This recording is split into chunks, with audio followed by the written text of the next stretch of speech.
Well, hey there, Bright Light, and welcome to this week's episode of Urban Shamanism with me, Steffi Funk, where I give you the sacred tools for an extraordinary life in the concrete jungle.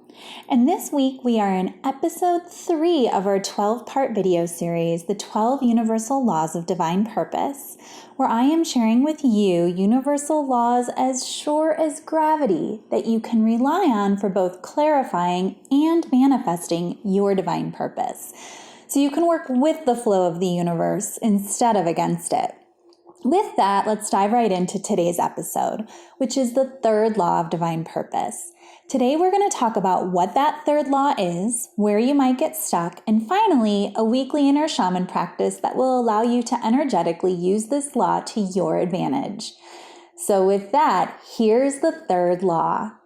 Your divine purpose will always follow your joy and zone of genius. Here's what this means.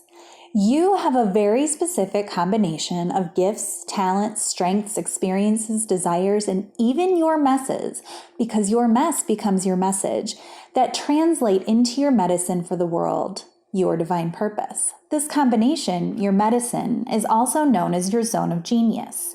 Too often we get stuck in our zone of competence.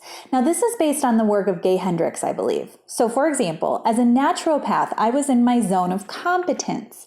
But as a healer and divine purpose coach, I'm in my zone of genius.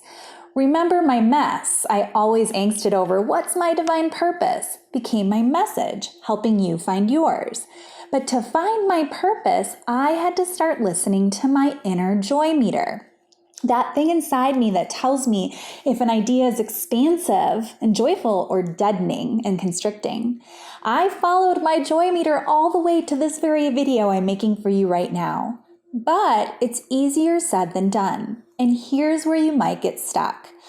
When you focus on what you should do. Now, society has conditioned us to think in terms of should instead of terms of joy.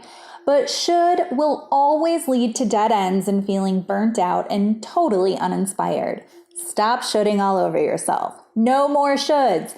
So here's your weekly inner shaman practice. Listen to your joy meter. Make every decision based on it. What to have for dinner, what to wear, where to go on Friday night.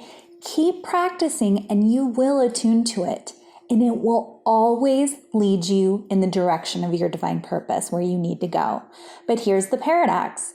Joy is often uncomfortable. What I mean is it's expansive, so it can feel scary. Doing these videos is not a walk in the park, believe me. But just because it feels scary doesn't mean it's not meant to be.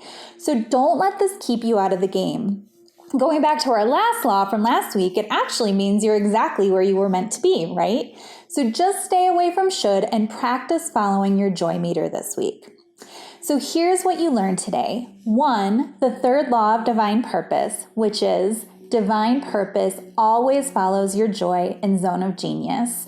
And I'll add that which you desire is that which you were meant to have. So it's your perfect medicine for the world. 2, where you might get stuck with it. And 3, you learned how to work with it energetically using this week's inner shaman practice, following your joy meter. Now take action.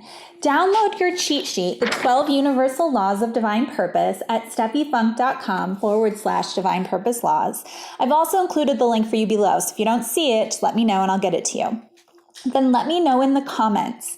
Can you feel your joy meter? Practice using it right now on the next action you're going to take after this video. How does it feel tapping into your intuition this way? Yay for sticking with me this far. You won't want to miss next week's episode of Urban Shamanism and the 4th, super juicy, I might add, universal law of divine purpose. I will see you then.